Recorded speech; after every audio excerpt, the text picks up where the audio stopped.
কখনো কখনো ক্ষেত্র বিশেষে প্রিয় জিনিসও কিন্তু অপ্রিয় হয়ে যায়, যেমন আজকের বৃষ্টি।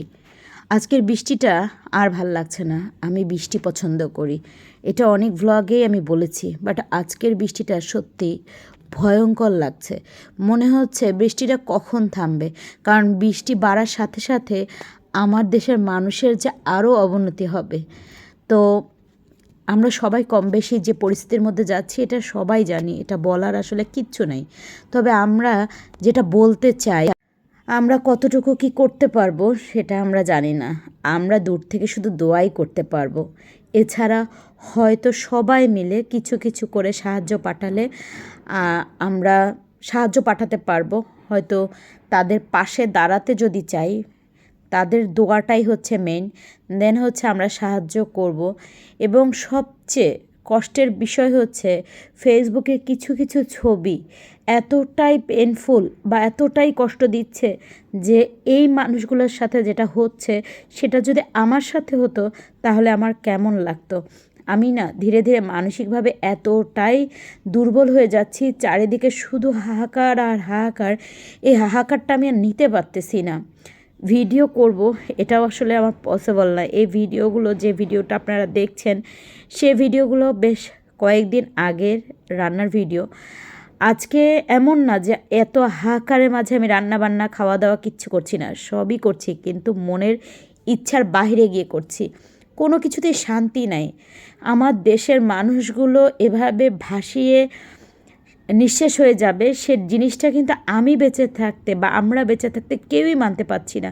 তবে তেমন কিছু তো করতে পারছি না।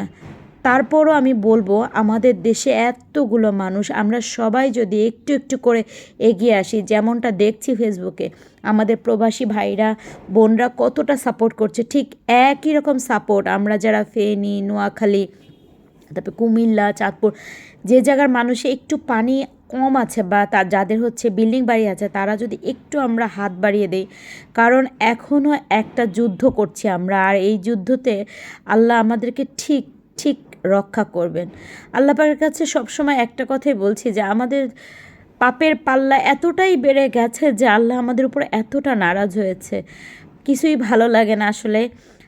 এই কথাগুলো আমি বা আমরা সবাই একই টাইপের ভিডিও, একই রকম কথা, কারণ সবার মনের কথা তো একটাই, তাই না? যে আমরা দোয়া করব আমাদের নিজেদের জায়গা থেকে, যে যতটুকু পারতেছি। যদি নিজেরা সেই জায়গায় যেতে না পারি, অনেক অনেক গ্রুপ আছে যে গ্রুপগুলোর মাধ্যমে আমরা দিতে পারি, বিশ্বস্ত গ্রুপ। তো আমি আমার দিক থেকে চেষ্টা করেছি, আপনারাও আপনার দিক থেকে একটু চেষ্টা করেন। আর একটা কথা, আপনারা এই যে এত এত জিনিস দিচ্ছেন, কাকে দিচ্ছেন, কাদেরকে দিচ্ছেন, এই জিনিসটা একটু মনে রাখবেন। হয়তো আমাদের নিজেদের বোনও হতে পারে, আমাদের বাবা মাও হতে পারে। আমরা যেমন জামা কাপড় দেই না কেন, অন্তত এমন টাইপের জামা কাপড় যেন না দেই যেটা আমার ভাই আমার বোন পরতে পারবে না। সুতরাং দেওয়ার আগে একটু বুঝে শুনে দিবেন, তারা তো ভিখারি নয়, তাই না? এই মহামারীর সময় আমরা যদি একজন আরেকজনের পাশে দাঁড়াই, অন্তত নিজের মনটা একটু হলেও কিন্তু শান্তি পাবে।